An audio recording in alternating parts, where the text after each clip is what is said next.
여러분 안녕하십니까? 뉴스 출발 시작합니다. 새만금 세계 스카우트 잼버리에서 영국과 미국, 싱가포르 등 3개국 대표단이 퇴영하면서 현장에는 150개국 3만 7천여 명이 남게 됐습니다.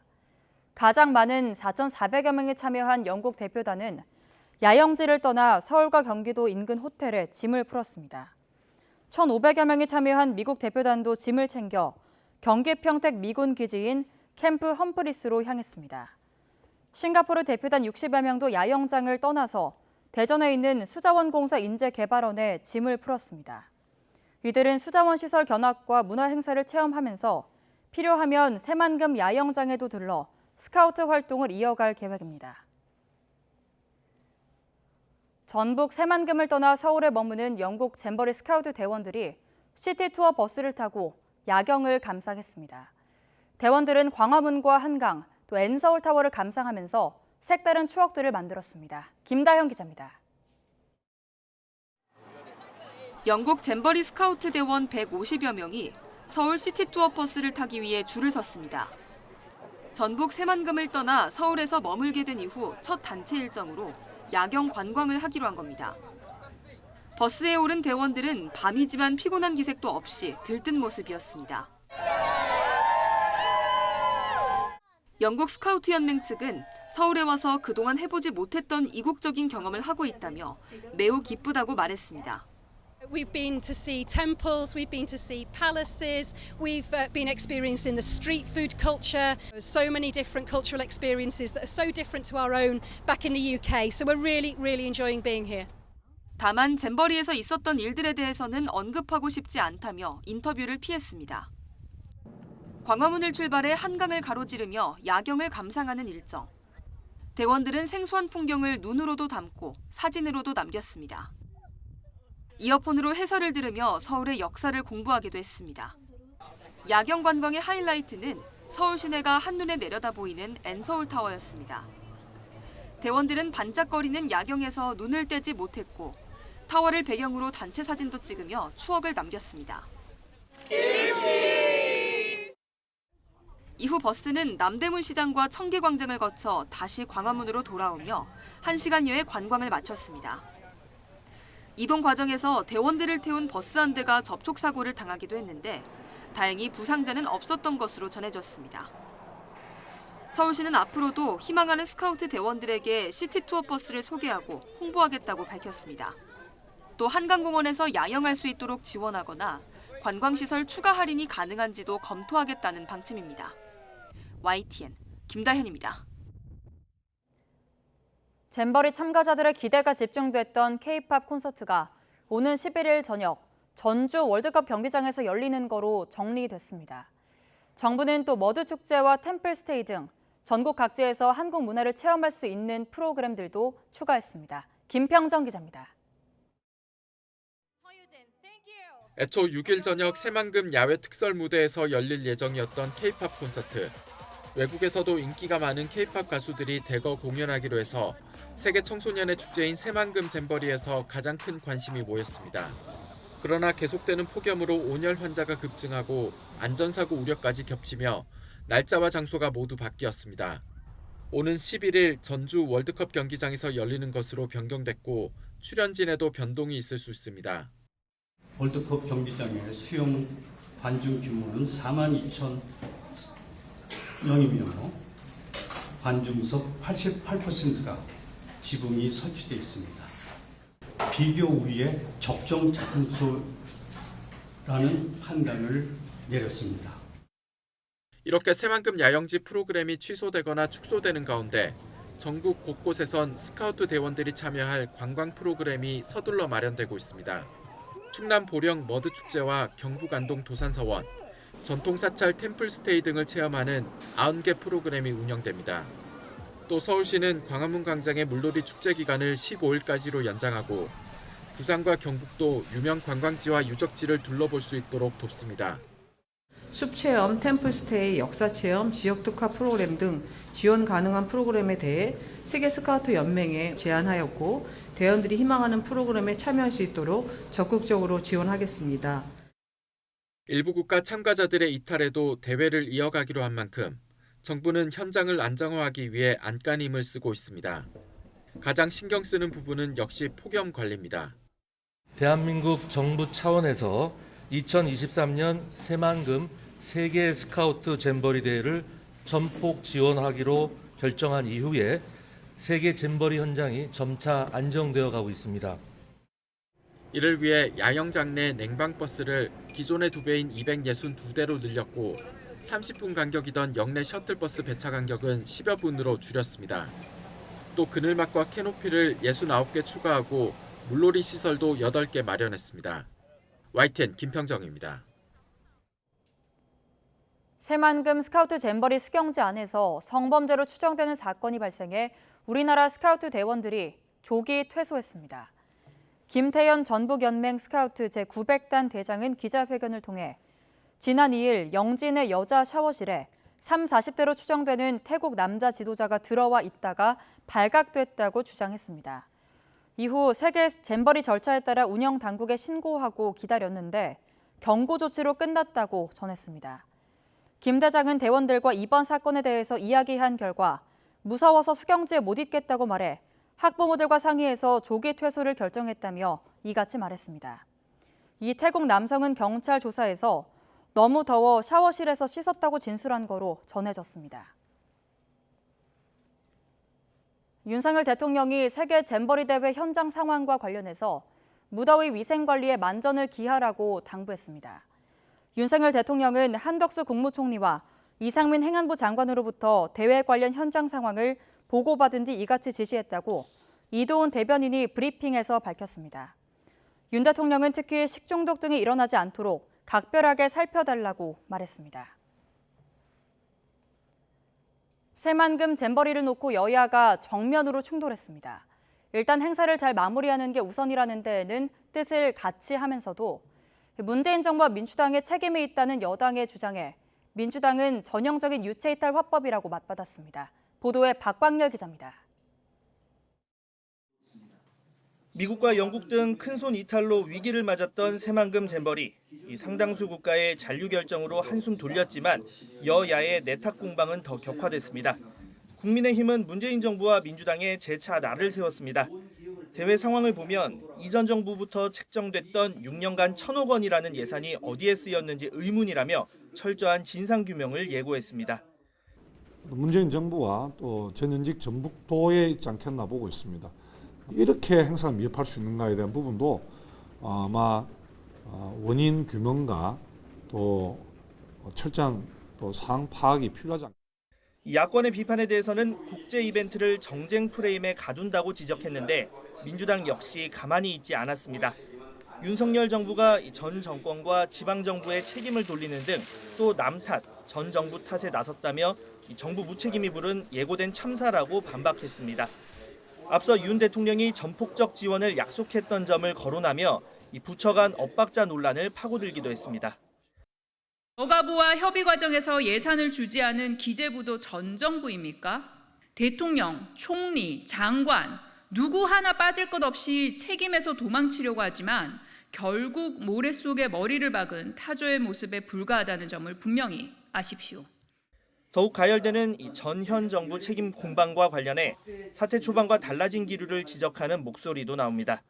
국민의힘은 국정 전반을 총괄하는 집권 여당이라는 점에서 민주당은 핵심 지지 기반인 전북 지역 국제 행사이자 소속 의원과 단체장이 주요 직책을 맡아 깊숙이 개입했다는 점에서 나란히 조심스러운 입장이었습니다. 준비 과정에서의 시시비비를 가리는 일은 나중에 해도 늦지 않습니다. 지금은 그런 책임 추궁보다는 추가적인 불만이 나오지 않도록 김기현, 이재명 여야 투톱의 휴가 복귀를 앞두고 잼버리 책임론이 돌발 변수로 떠올랐습니다. 간호법과 노란봉투법 등 각종 쟁점 법안과 양평고속도로 논란, 이동관 방통위원장 후보자 인사청문회까지 8월 임시국회도 험로를 예고하면서 휴식기 뒤 전국 주도권 싸움에서 밀리지 않으려는 여론전 차원이라는 분석도 나옵니다. YTN 박광열입니다. 국회 거대 양당 대표가 오늘 나란히 휴가에서 복귀합니다. 국민의힘 김기현 대표와 더불어민주당 이재명 대표는 오늘 각 당의 최고위원 회의를 주재하며 여름 휴가를 마친 뒤 첫 공식 일정을 소화합니다. 국민의힘 윤재옥, 민주당 박광훈 원내대표는 오늘부터 오는 11일까지 휴가를 떠나 재총전과 함께 향후 국회 운영 방안 등 전국 구상에 몰두할 계획입니다. 강한 태풍 카눈이 이번 주 초 일본 규슈 서쪽 해상을 지나서 목요일쯤에는 부산 인근 경남 해안에 상륙할 전망입니다. 따라서 주 중반부터는 전국이 태풍의 영향권 안에 들면서 강한 비바람이 몰아칠 거로 우려됩니다. 정혜윤 기자입니다. 일본 규슈 남쪽 해상에서 북상 중인 6호 태풍 카눈의 모습입니다. 느리게 움직이고 있지만 중심 부근에는 초속 35m, 시속 126km에 달하는 폭풍을 지녔습니다. 달리는 열차가 탈선할 정도의 강력한 위력입니다. 이 태풍이 이번 주 한반도를 강타할 것으로 보입니다. 기상청은 태풍의 예상 진로가 이전보다 서쪽으로 치우치며 우리나라 상륙 가능성도 더 커졌다고 밝혔습니다. 현재 일본 규슈 남쪽 해상에서 진행하고 있는 제6호 태풍 카눈은 점차 북진을 하면서 경상 해안에 상륙한 이후 태풍 카눈은 월요일부터 방향을 북쪽으로 틀어 일본 규슈 서쪽 해상을 통과하겠습니다. 수요일 밤에는 동해로 진출해 목요일 오전쯤 부산 인근 경남 해안에 상륙할 것으로 보입니다. 이후 영남과 강원도를 남북으로 가로질러 북한 지방까지 북상할 전망입니다. 미국과 일본 기상청의 예상도 우리 기상청과 비슷합니다. 따라서 이번 주 중반부터는 전국이 태풍의 영향권에 들어가겠습니다. 수요일과 목요일은 전국에 비가 오겠고 영동과 영남, 일부 내륙에는 초속 25m 이상의 강한 비바람이 몰아치며 태풍특보가 내려지겠습니다. 기상청은 특히 수요일 밤부터는 제주도와 남해안 일부 지역이 태풍 영향권에 들면서 비바람이 강해지겠다고 밝혔습니다. 목요일 새벽부터는 남부 전 지역이, 목요일 아침부터는 전국이 태풍 영향권에서 비바람이 거세질 전망입니다. 기상청은 태풍이 북상하면서 남해와 동해상에는 강풍과 함께 물결이 매우 높아지겠고 해안가에선 폭풍 해일 피해도 우려된다며 철저한 대비와 주의를 당부했습니다. YTN 정혜윤입니다. 연일 이어지는 폭염에 힘든 건 가축도 마찬가지입니다. 농장 주인들은 가축의 폐사를 막기 위해 사투를 벌이며 하루하루 힘들게 버티고 있습니다. 박종혁 기자입니다. 뙤약볕이 장렬하는 경남 의령의 한 한우 농가. 소들이 더위를 피해 한 곳에 모여 있습니다. 바로 선풍기 아래입니다. 가만히 서 있어도 등줄기에 땀이 흐르는 폭염에 소들도 지친 기색이 역력합니다. 태양열 내려오지요. 지 몸은 만삭이지요. 파리는 스트레스 주지요. 그렇게 되면 이제 유산하는 가능성이 많지요. 돼지를 사육하는 농가도 힘든 여름을 나고 있습니다. 열을 식혀주려 지붕에 물을 뿌려주지만 역부족입니다. 폭염을 견디기 힘든 돼지들은 배를 바닥에 깔고 누웠습니다. 안개처럼 가는 물줄기를 만들어 쉴 새 없이 뿌려주는 곳. 닭 7만 마리를 키우는 농장입니다. 땀샘이 발달하지 않은 데다 깃털에 있는 닭들은 30도가 넘는 폭염을 견디기 어렵습니다. 저희 농장 같은 경우는 여기에서 더 이상 온도를 낮출 방법은 전무합니다. 사실은 없고 이렇게 되면 섭취량이 줄어들기 때문에 저희가 밥통에 영양제와 물을 섞어서 뿌려주게. 일반적으로 가축은 기온이 28도 이상 오르면 식욕이 떨어지면서 성장도 더뎌집니다. 심하면 폐사에 이를 정도인데 이미 올여름 전국에서 가축 15만 마리 이상이 폐사했습니다. 가축 폐사를 막기 위해 안간힘을 쓰는 농민도, 생존하려는 가축들도 지속되는 폭염에 지쳐가고 있습니다. YTN 박종혁입니다. 폭염이 이어지는 가운데 전력 수요가 오늘 최고조에 달할 것으로 보입니다. 산업통상자원부는 오늘과 내일 이틀에 걸쳐서 우리나라의 전력 수요가 각각 92.9기가와트로 최고 수준에 달할 것으로 내다봤습니다. 공급 능력에서 최대 전력을 뺀 예비력은 10기가와트 이상을 유지해 전력 수급은 안정적일 것으로 예상했습니다. 전망치보다 수요가 많거나 발전소 고장 등으로 공급 능력이 줄어 예비력이 5.5기가와트 밑으로 떨어지면 전력 수급 경보가 발령됩니다.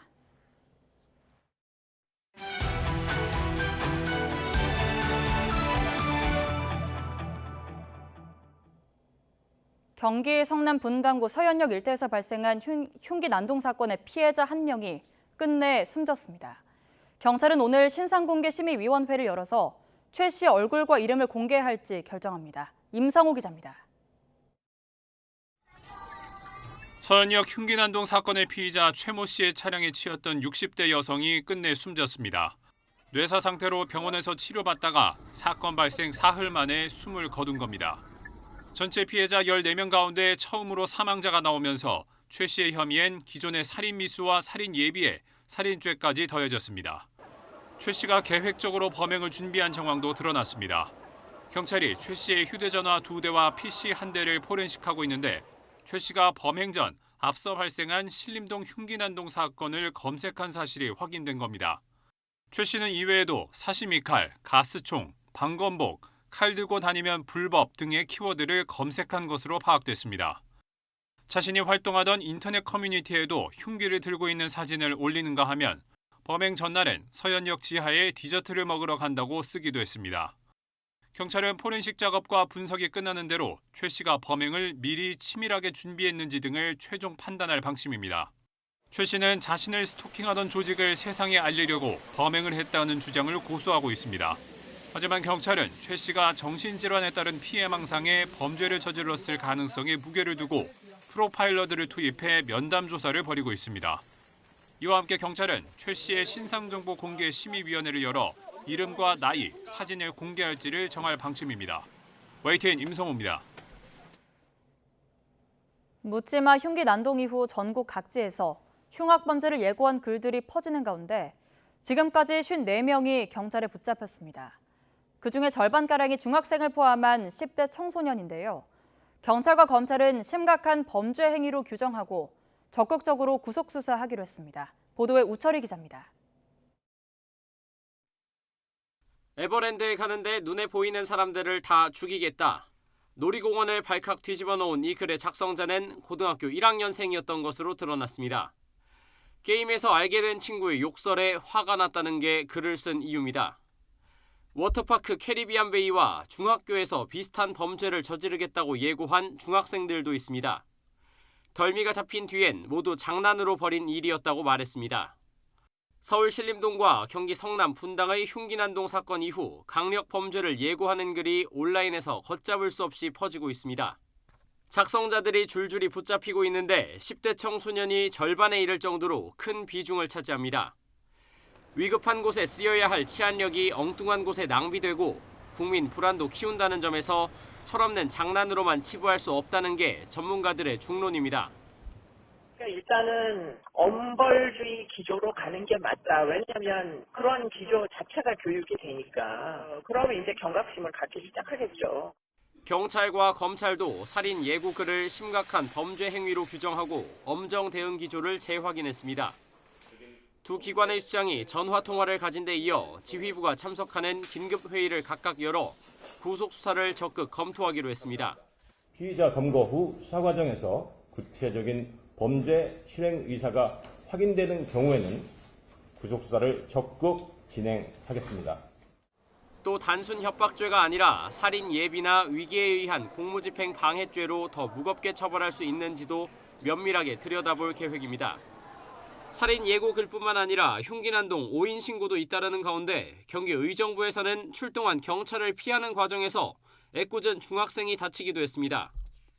부모는 경찰의 강압적인 제압에 아들이 수갑을 차고 크게 다쳤다고 주장했지만 경찰은 스스로 넘어져 다친 거라면서 강압적인 제압은 사실이 아니라고 반박했습니다. YTN 우철입니다. 대전시 교육청은 지난 4일 지역 고등학교에서 발생한 교사 흉기 습격 사건 후속 조치로 오늘부터 2주간 모든 학교의 안전을 방문 점검하기로 했습니다. 실태 점검반을 모든 학교에 보내 출입문 통제 시스템 현황과 외부인 출입 관리 실태 등을 점검하고 배움터 안전 지킴이를 대상으로 안전 교육도 진행한다고 밝혔습니다.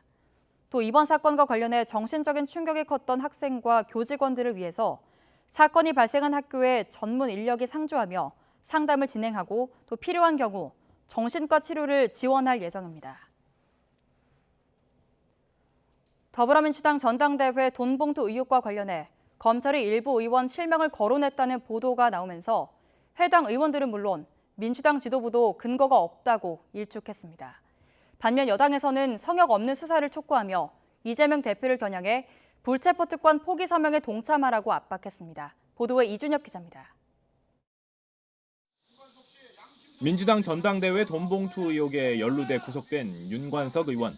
윤 의원 영장실시 심사에서 검찰이 이번 사건에 연루된 일부 의원의 실명을 추가로 거론했다는 언론 보도가 나오며 파문이 일었습니다.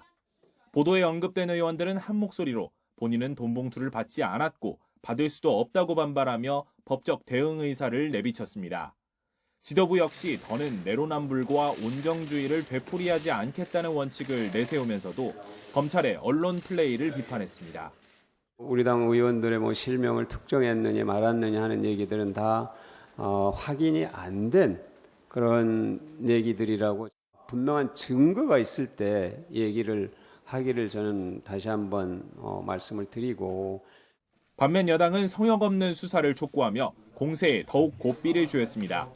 특히 김기현 대표는 이재명 대표를 향해 부정부패 범죄에 대한 수사도 야당 탄압이라고 우기면서 버틸 작정이냐며 불체포 특권 포기 서약을 압박하고 나섰습니다. 지금이라도 늦지 않았습니다. 김기현 대표의 제안대로 불체포 특권 포기 서약서에 함께 서명하면 될 것입니다. 윤관석 의원의 구속으로 수사가 탄력을 받을 것이라는 관측 속에 다른 의원으로의 수사 확대는 물론 전국에 미칠 영향에 대해서 여야가 촉각을 기울이고 있습니다. YTN 이준엽입니다. 더불어민주당 전당대회 돈봉투 의혹의 핵심 피의자인 윤관석 무소속 의원이 구속된 뒤 처음으로 검찰에 소환됐습니다. 서울중앙지검은 어제 윤 의원을 구치소에서 불러 국회의원들에게 언제 어디서 돈봉투를 전달했는지와 송영길 전 대표가 알고 있었는지 등을 캐물은 거로 전해졌습니다. 검찰은 윤 의원에 대한 조사를 토대로 돈봉투 수수자 특정 작업을 마무리할 계획입니다. 검찰이 백현동 의혹으로 이재명 민주당 대표를 소환 조사할 필요가 있다고 밝히면서 소환 시점에 관심이 쏠리고 있습니다. 이달 안에 이 대표에 대한 구속영장을 청구한다는 이른바 8월 영장설도 제기되고 있습니다. 홍민기 기자입니다.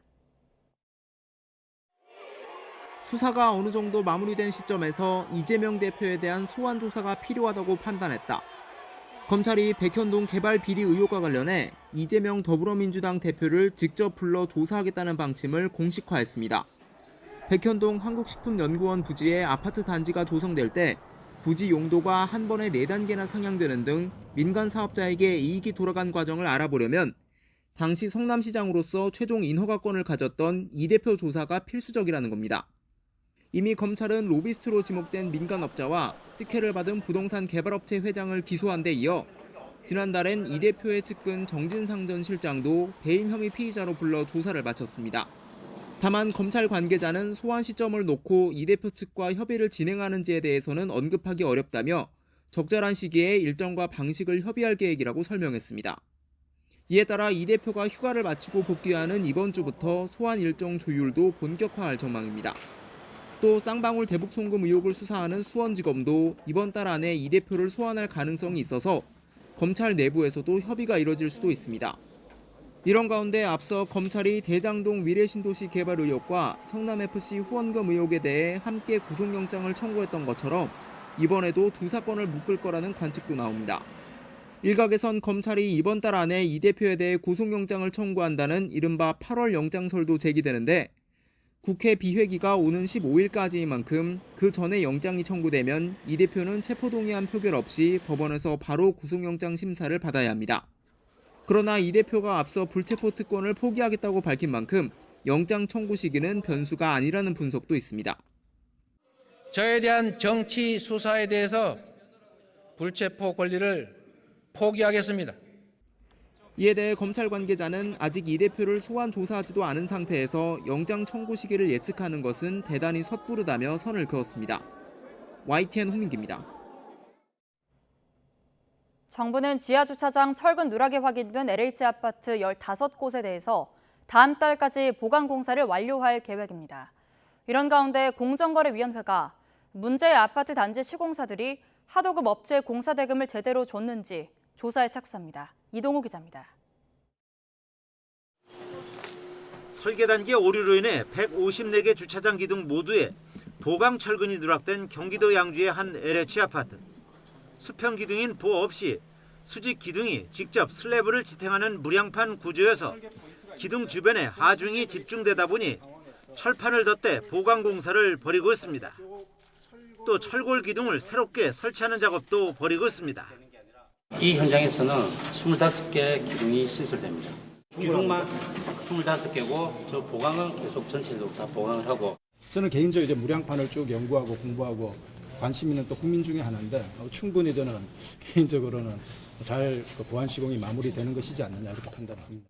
정부와 LH는 철근 누락이 확인된 15개 LH 아파트 단지에 대한 보강 공사를 다음 달까지 마무리한다는 방침입니다. 콘크리트 학계를 비롯한 이 세계적인 학계에서 승인하는 그런 방법에 의해서 최대한 빠른 시간 내에 보강 조치를 마치도록 하겠습니다. 이런 가운데 공정거래위원회가 15개 단지 시공사들이 하도급 업체에 공사 대금을 제대로 줬는지 조사에 나섭니다. 대금을 제때 주지 않아 부실 설계와 시공을 초래했을 가능성을 염두에 둔 것으로 풀이됩니다. 공사 대금을 주지 않거나 법정 지급 기일을 넘어선 지급, 부당한 감액, 부당한 비용 전가 등의 하도급법 위반 행위가 있었는지 등을 들여다볼 예정입니다. 조사 대상 시공사에는 DL건설, 대보건설, 삼한기업, 이수건설 등 인지도 있는 기업이 다수 포함됐습니다. 이들 가운데 일부 건설사는 하도급법 위반으로 공정위 제재를 받은 이력이 있는 것으로 파악됐습니다. YTN 이동호입니다. 한국은행은 중국 경제가 올해 하반기 내수를 중심으로 회복하면서 연 5% 안팎의 성장률을 기록할 것으로 전망했습니다. 한국은행은 어제 이 같은 내용이 담긴 하반기 중국 경제 전망과 주요 이슈 보고서를 발표했습니다. 올해 2분기 경제활동 재개 효과가 예상보다 빠르게 약화했지만 하반기에는 완만한 회복세를 보일 것으로 평가했습니다. 농림축산식품부는 반려견 등록 활성화를 위해서 오늘부터 다음 달 30일까지 반려견 등록 자진 신고를 받습니다. 태어난 지 2달 이상이 된 반려견이나 주택에서 기르는 개는 의무적으로 등록해야 합니다. 소유자 주소와 전화번호가 바뀌었거나 반려견을 잃어버렸다면 변경 신고해야 합니다. 등록 의무를 위반하면 100만 원 이하 과태료가 부과됩니다. 신고 기간이 끝나는 10월부터는 각 지자체가 집중 단속을 벌일 예정입니다. 미식의 나라 프랑스에서는 한식에 대한 관심이 커지면서 현지인들이 단지 맛을 보는 데 그치지 않고 직접 만들어보는 체험도 인기를 끌고 있습니다. 파리에선 한 달 동안 비빔밥과 갈비찜 등 다양한 한식을 배울 수 있는 한식 아틀리에와 함께 요리 경연대회도 열려서 성황을 이뤘습니다. 정지윤 리포터가 현장에 다녀왔습니다. 꽃무늬 앞치마를 맨 학생들이 옹기종기 모여 차례로 고추장을 맛봅니다.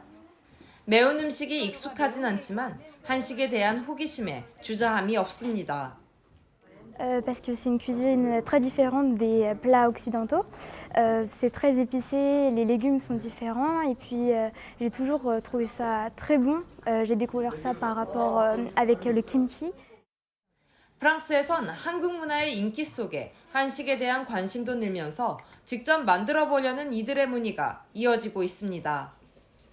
이런 분위기에 따라 파리 국제대학촌 한국관에서 한식 전문가를 초청해 한식을 배울 기회를 마련한 겁니다. 한식 수업을 위해 조리 공간도 새로 마련했습니다.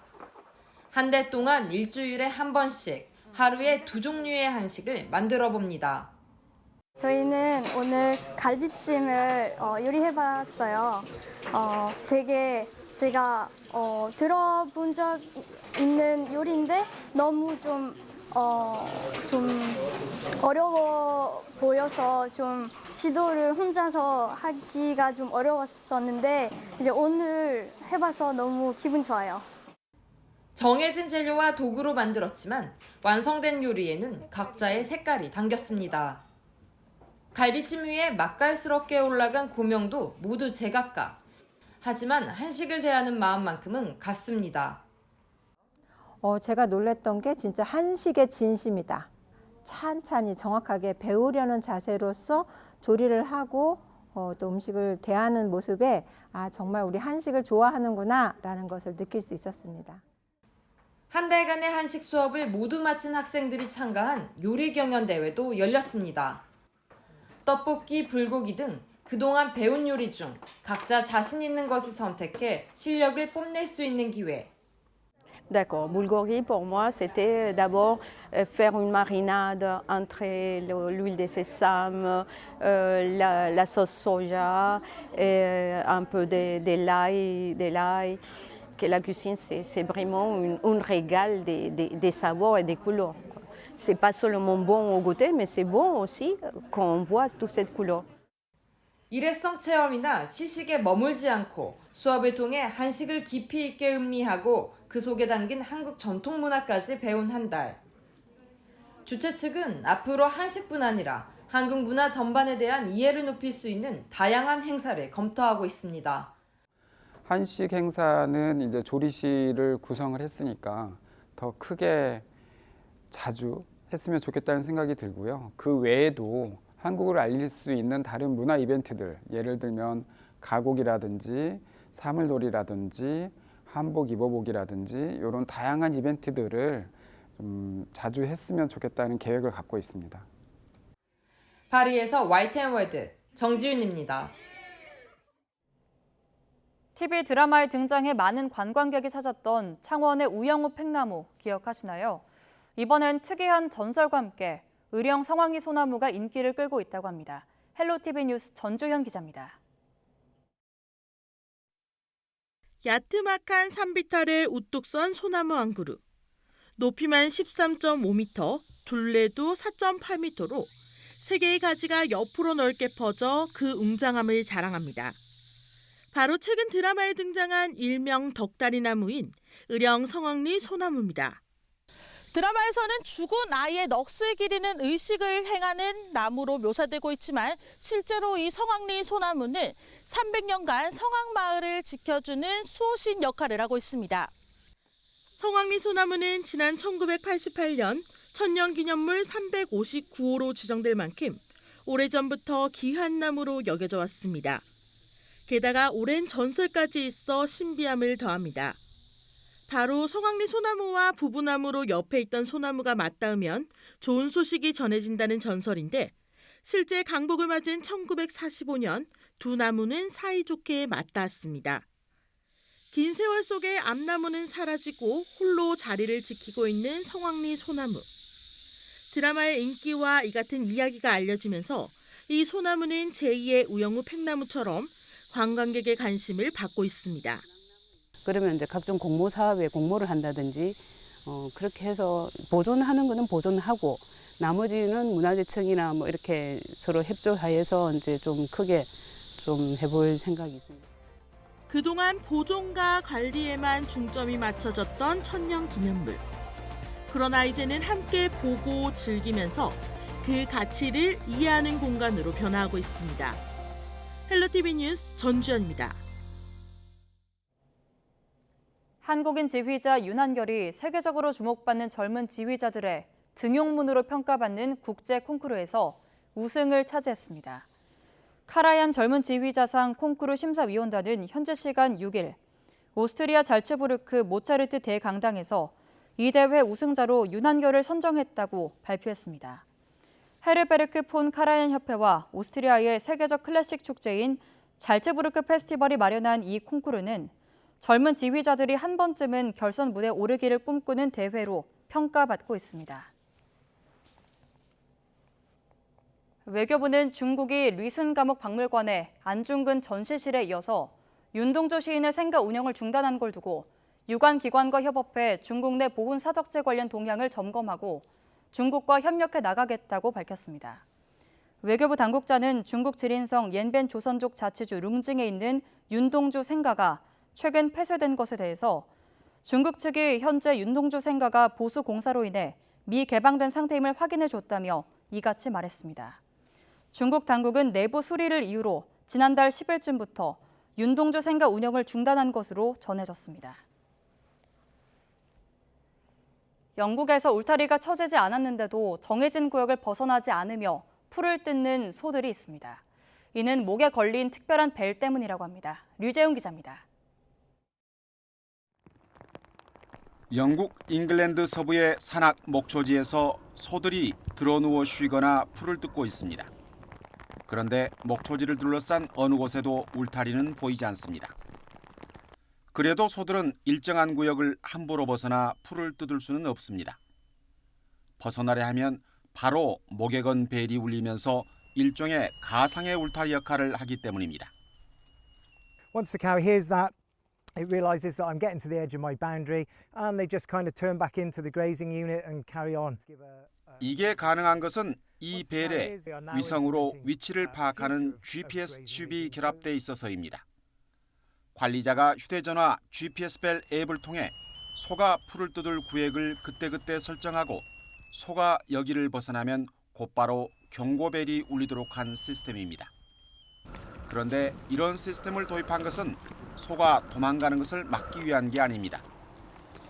이 지역은 고대 산림지대인데 400년 된 너도밤 나무를 비롯해 이곳에 형성된 미세 생태 환경을 보호하기 위해서입니다. What we want to provide is a continuity of those trees.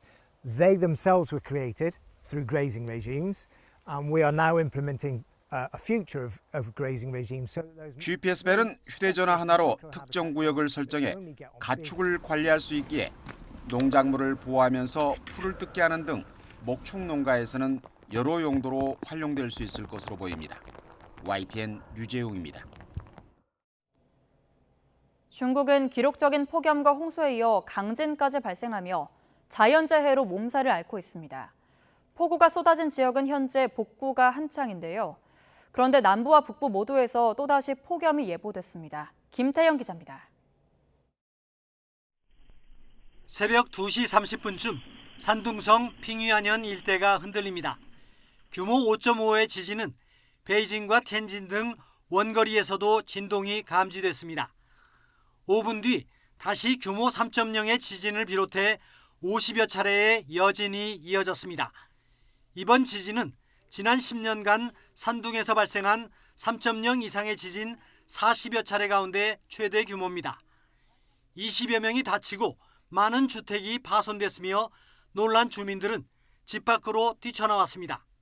据记者了解，截至今天上午的9点，镇区共有126处房屋倒塌，21人受伤，多为擦伤、扭伤。 지진 비상대응 체제가 발령됐고 구조와 지휘 인력이 현지에 파견됐습니다. 앞서 중국은 태풍의 영향으로 140년 만에 가장 많은 비가 내린 베이징과 인근 허베이성에서 홍수 피해가 심각했습니다. 지난 2일부터는 지린과 해일농장 등 동북 삼성에 폭우가 쏟아졌습니다. 모두 27명이 숨지고 58명이 실종됐습니다. 마을과 농경지가 침수돼 흙탕물을 뒤집어 쓴 가운데 지금은 복구 작업이 한창입니다. 我们以前先前队伍已经到了嘛，路正在往前铺，慢后期的车是马上到了。我们把这个道路修好，下步展开自救。 기상당국은 6일 광둥성 등 남부와 텐진 등 북부의 기온이 모두 35도까지 오르는 등 다시 폭염이 이어질 것으로 예보했습니다. YTN 김태현입니다. 히로시마 원자폭탄 투하 78주년에 열린 위령식에서 기시다 일본 총리는 핵무기 없는 세계를 위해 노력하겠다고 밝혔습니다. 하지만 핵무기 금지 조약에는 침묵했는데요. 히로시마 시장은 조약의 체결을 촉구하며 다른 목소리를 냈습니다. 도쿄 김세호 특파원이 보도합니다.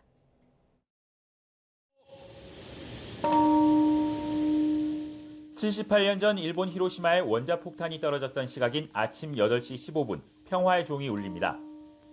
위령식에 참석한 5만여 명은 일제히 묵념했습니다.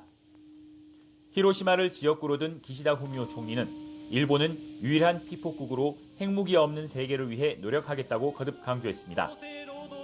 핵무기를 제조, 보유, 반입하지 않는다는 비핵 3원칙을 지키겠다고 약속했습니다. 非核三原則を堅持しながら唯一の戦争被爆国として核兵器のない世界の実現に向けた努力を絶え間ず続けます。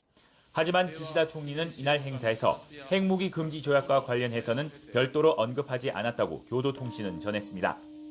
미국의 핵 우산 효과를 누리는 일본은 핵 억지력을 부정하게 된다는 이유로 핵무기 금지 조약에 가입하지 않고 있습니다. 이런 가운데 함께 행사에 참석한 마쓰이 가즈미 히로시마 시장은 주요 7개국 G7 정상들이 옹호한 핵 억지론을 비판했습니다. 世界中の指導者は核抑止論は破綻しているということを直視し、私たちを厳しい現実から理想へと導くための具体的な取り組みを早急に始める必要があるのではないでしょうか。 그러면서 일본이 핵 보유국과 비보유국의 가교 역할을 하고 하루속히 핵무기 금지 조약을 체결해야 한다고 주장했습니다. 이번 위령식에는 역대 최다인 111개국과 유럽 대표가 참석했는데 우크라이나를 침공한 러시아와 벨라루스는 초청 대상에서 빠졌습니다. 도쿄에서 YTN 김세호입니다. 일본이 아프리카의 나미비아와 히토류 공급망 강화를 위한 포괄적인 협력을 추진합니다. 니시무라 야스토시 경제산업상은 어제부터 시작하는 나미비아, 잠비아 등 아프리카 6개국 순방을 앞두고 산케이 신문과 인터뷰에서 이같이 밝혔습니다. 일본이 히토류 광산 보유국과 포괄적인 합의를 맺는 건 이번이 처음입니다. 네, 쿠데타가 일어난 니제르의 서아프리카 연합체가 군대를 투입할 계획을 세웠습니다. 서방의 지지를 받는 이웃 나라들이 실제로 군사 행동에 나설지에 대한 전망은 분분합니다. 조용성 기자입니다. 발전기의 손잡이를 힘껏 당깁니다. 쿠데타가 일어난 뒤 경제 제재 때문에 옆 나라로부터 오던 전기가 끊겼기 때문입니다. Ceux qui n'ont pas de groupe ou bien de panneaux solaires, ils sont forcés de rester dans l'obscurité si c'est la nuit, dans la journée aussi. 수많은 이들이 번화가에 모여 평화를 위한 기도를 드립니다. 수출입 제재로 겪는 물자 부족보다 더 큰 공포는 이웃나라 군사가 밀려 들어올지 모른다는 전망입니다. Selon moi, c'est une attaque infondée puisque ça n'a pas lieu d'être au fait. C'est une attaque qui n'a pas lieu d'être. On suit la voie de la démocratie. 세계 최빈국 가운데 하나인 서아프리카 니제르에서는 지난달 말 군부 세력이 대통령을 억류하고 쿠데타를 일으켰습니다. 헌정 질서 회복을 요구하는 서아프리카 국가연합체는 회의를 거쳐 군사 개입 계획을 마련했다고 밝혔습니다. 언제 실행에 옮길지는 각국 정상들의 최종 결정으로 남겼습니다. 다만 쿠데타 세력이 대통령 복구를 거부했을 때 실제 군사적 조치로 이어질지 전망은 분분합니다. 서방 사회로부터 지지받고 있지만 연합체 회원국 15곳 가운데 5곳은 반대 의사를 보였습니다. Et sinon, je crois qu'il faut prendre très au sérieux la menace de recours à une intervention par ces pays, menace qui est... Nous n'interviendrons jamais par la voie militaire. Nous privilégions le dialogue, que la stabilité revienne au Niger, que les Nigériens eux-mêmes. 서아프리카 연합 국가들의 군사 개입은 이를 지지하는 서방 대 반대하는 러시아와 중국의 대결 구도로 확산할 수 있다는 우려도 나옵니다. YTN 조용성입니다.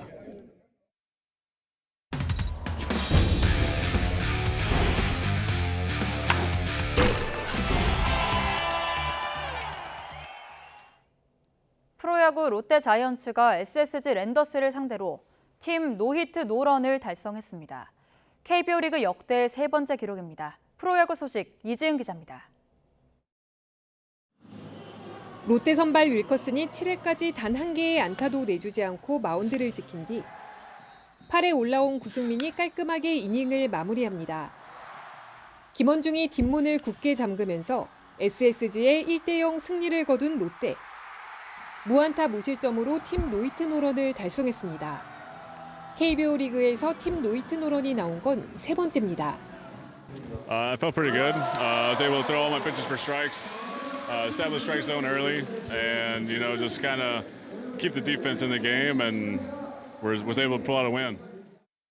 뜨거운 관심을 모은 라이벌 문동주와 김도영의 프로 첫 대결에서는 문동주가 웃었습니다. 첫 타석에서 김도영의 잘 맞은 타구는 유격수 글러브에 그대로 빨려 들어갔고 이후 뜬공과 볼넷을 기록했습니다. 고영표와 곽빈의 투수전이 펼쳐진 KT와 두산 경기는 KT의 승리로 끝났습니다. 10승 빠르게 달성해서 개인적으로도 기분 좋지만 이제 꾸준히 7이닝, 6이닝 던지는 게 저한테는 더 기분 좋은 것 같아요. 선두 LG는 오지환의 결승타와 문성주의 투런포로 꼴찌 탈출을 노리는 삼성을 제압했고 NC는 12점을 뽑아내며 키움을 8연패 수렁으로 몰아넣었습니다. YTN 이지은입니다. 프로배구 컵대회 남자부에서 대한항공이 3년차 백업 멤버 이준과 탄탄한 조직력을 앞세워서 개막전 완승을 거뒀습니다. 서범국 기자입니다. 주포 정지석 그리고 임동혁 등이 대표팀에 차출돼 정상 전력이 아니었던 대한항공. 하지만 3년 연속 통합 챔프를 이룬 저력은 여전히 막강했습니다. 팽팽하던 1세트 막판, 살렘꾼 곽승석은 결정적인 서브 에이스로 3년차 이준은 한 손 블로킹으로 기선을 제압했습니다. 2세트 역시 우리카드에 잇단 범실을 틈타 25대 21 승리. 비슷한 양상으로 흐르던 3세트에 마침표를 찍은 선수는 동해 광희고 홍익대 시절 에이스로 활약한 이준이었습니다. 이준은 187cm, 비교적 단신을 커버하는 엄청난 체공력으로 호쾌한 백어택을 꽂아넣었고 승부는 사실상 마무리됐습니다. 정말 많이 연습했고 또 형들이나 코치님, 감독님이 저를 에이스라고 이번 대회까지 부르기로 하셨거든요. 거기에 대한 저는 보답을 하려고 노력하고 있습니다. 곽승석도 12점을 보태 뒤를 바쳤고 세터 유광우는 3세트 초반 절묘한 페인트 공격으로 우리카드의 정신을 빼놨습니다. 우리카드는 주전들을 풀 가동했지만 상대 노련미와 조직력에 영패를 당했습니다. YTN 서봉국입니다.